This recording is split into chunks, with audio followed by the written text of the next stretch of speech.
नमस्कार। दिल्ली एमसीडी चुनाव को लेकर ओपिनियन पोल के हिसाब से किसकी बन सकती है सरकार, क्योंकि दिल्ली एमसीडी चुनाव पर सी वोटर का ताजा सर्वे के हिसाब से क्या कुछ आंकड़ा बनेगा, क्योंकि एमसीडी चुनाव के लिए अब 250 वार्डों पर यहां पर वोटिंग होगी। 4 दिसंबर को यहां पर वोटिंग है और इससे पहले जो सर्वे के आंकड़े उस हिसाब से एमसीडी चुनाव में बीजेपी को कितनी सीटों पर जीत मिलने का अनुमान यहां पर दिखाई दे रहा है, जबकि आम आदमी पार्टी जो दावा कर रही है कि इस बार बीजेपी 20 सीटों पर सिमट जाएगी, तो आम आदमी पार्टी के खाते में क्या एमसीडी चुनाव के लिए जो बहुमत का आंकड़ा है वो मिलने वाला है। जबकि कांग्रेस अपनी जमीन तलाशने में लगी है। राहुल गांधी भारत जोड़ो यात्रा के जरिए कहीं ना कहीं एक मजबूत पकड़ बनाने की कोशिश जरूर करेंगे, लेकिन सर्वे के हिसाब से कांग्रेस का प्रदर्शन खराब हो सकता है, जो एमसीडी चुनाव के लिए ओपिनियन पोल के आंकड़े सामने आ रहे हैं। एमसीडी में परिवर्तन या फिर खिलने वाला है कमल, क्योंकि लगातार बीजेपी यहां पर एमसीडी पर कब्जा जमाए हुए है। तो केजरीवाल की 10 गारंटी के जरिए क्या एमसीडी में केजरीवाल यहां पर एक बड़ी जीत की तरफ बढ़ेंगे,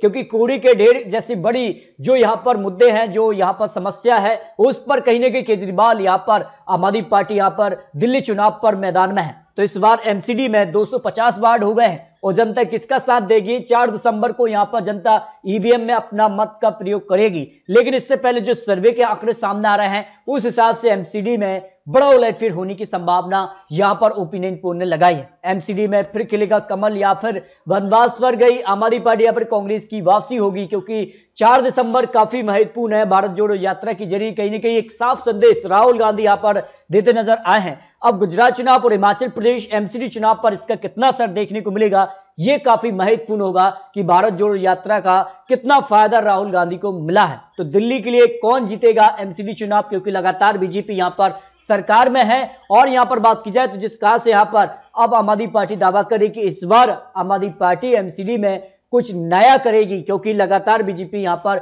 चुनाव जीतती रही है। एमसीडी चुनाव के 2012 के नतीजों की बात की जाए तो 272 वार्डों पर चुनाव था, लेकिन अब जो है 250 वार्डों पर ही यहां पर एक नगर निगम पर वोटिंग होगी। तो जब बीजेपी ने 142 सीटों पर जीत हासिल की थी, कांग्रेस ने 74 सीटों पर जीत हासिल की थी, जबकि अन्य उम्मीदवार ने यहां पर 56 सीटों पर जीत हासिल की थी। जबकि 2017 के आंकड़ों की बात की जाए तो बीजेपी ने 181 सीटें और आम आदमी पार्टी 49, कांग्रेस 31 सीटों पर सिमटी।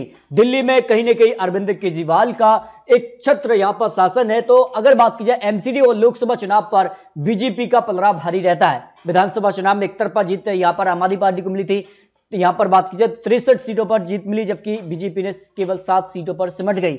लेकिन एमसीडी चुनाव के लिए बड़ा मुद्दा क्या हो सकता है, जो सी वोटर का सर्वे रहा, इसमें एमसीडी चुनाव के लिए बिजली पानी जो मुद्दा है वो कहीं ना कहीं 13% लोगों का एक बड़ा मुद्दा बन सकता है। प्रदूषण जो इस समय दिल्ली के लिए एक सबसे बड़ी समस्या है, वो चाहे पानी का यहां पर बात की जाए या फिर जिसका से कूड़े की बात की जा रही है, तो ये प्रदूषण कहीं ना कहीं जो है एयर पोल्यूशन की बात की जाए, सफाई 20% लोगों की मुद्दा बन सकता है। भ्रष्टाचार 13%, महंगाई कहीं ना कहीं एक बड़ा मुद्दा इस चुनाव के लिए सबसे महत्वपूर्ण 24% लोग मान रहे हैं, जबकि सुरक्षा 7% लोगों का मुद्दा बन सकता है।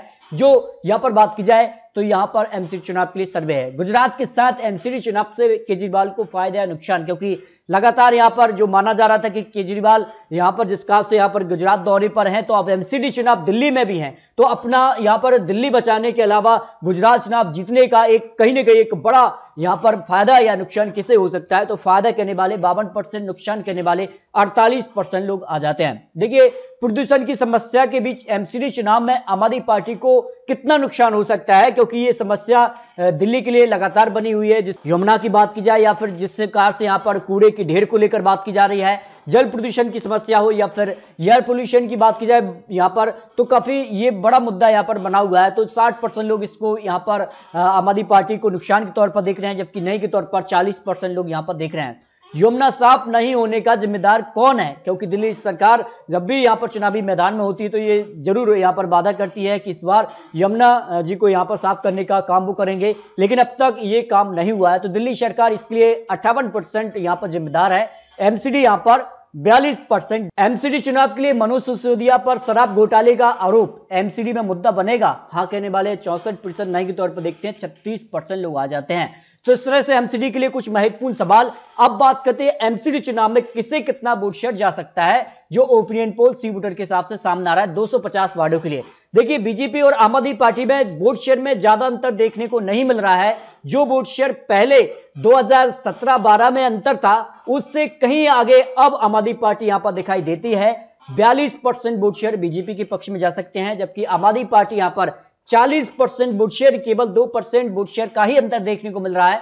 कांग्रेस काफी पीछे समट रही है। कांग्रेस का जो वोट शेयर है वो आम आदमी पार्टी से जुड़ रहा है, जो सर्वे के आंकड़े कह रहे हैं। 16% कांग्रेस के साथ वोट शेयर जा सकता है, 2% अन्य के साथ जा सकता है वोट शेयर, जो यहां पर विश्लेषण सामने आ रहा है। अब वोट शेयर के अनुमान से अगर 250 सीटों के आंकड़े आपको दिखाएं, तो फिर बीजेपी यहां पर 118 से 138 सीटों पर आ रही है। यानी एमसीडी चुनाव के लिए सबसे बड़ी पार्टी बीजेपी बन रही है, लेकिन आम आदमी पार्टी भी बिल्कुल करीब यहां पर दिखाई दे रही है। 104 से 124 सीट आम आदमी पार्टी बीजेपी एमसीडी चुनाव में कड़ी टक्कर देखने को मिल सकती है, जो सी वोटर का ओपिनियन पोल सामने आ रहा है। कांग्रेस यहां पर 4 से 12 सीटों पर ही सिमट रही, क्योंकि ज्यादा कुछ फोकस यहां पर कांग्रेस ने यहां पर एमसीडी चुनाव के लिए नहीं किया है राहुल गांधी भारत जोड़ो यात्रा में। जबकि कांग्रेस के कुछ बड़े दिग्गज नेता वो कहीं ना कहीं एमसीडी से ज्यादा यहां पर आगे देखने को नहीं मिले, जिससे कहा से सक्रिय तौर पर नजर नहीं आए। तो अन्य की बात की जाए तो 0 से 4 सीट अन्य के पक्ष में जा सकती हैं। तो एमसीडी चुनाव ओपिनियन पोल के हिसाब से बीजेपी और आम आदमी पार्टी में कड़ी टक्कर हो सकती है। फिर भी जो है एमसीडी चुनाव के लिए बीजेपी सबसे बड़ी पार्टी बन सकती है, जो सी वोटर का ओपिनियन पोल सामने आ रहा है। तो आपको क्या लगता है, दिल्ली में एमसीडी चुनाव में फिर बीजेपी का कमल खिलेगा, या फिर आम आदमी पार्टी इस बार दावा करे कि उनकी वापसी होगी? इस पर अपनी राय कमेंट बॉक्स में जरूर रखिए, क्योंकि ये तो चुनावी आंकड़े, चुनावी अनुमान है। 4 दिसंबर को वोटिंग होगी और 7 दिसंबर को इसके परिणाम सामने आ जाएंगे। आखिर दिल्ली एमसीडी चुनाव में कौन जीतेगा, तो इस पर अपनी राय कमेंट बॉक्स में जरूर रखिए। तो दोस्तों, मिलते हैं और लेटेस्ट और महत्वपूर्ण विश्लेषण के साथ। तब तक के लिए जय हिंद, जय भारत।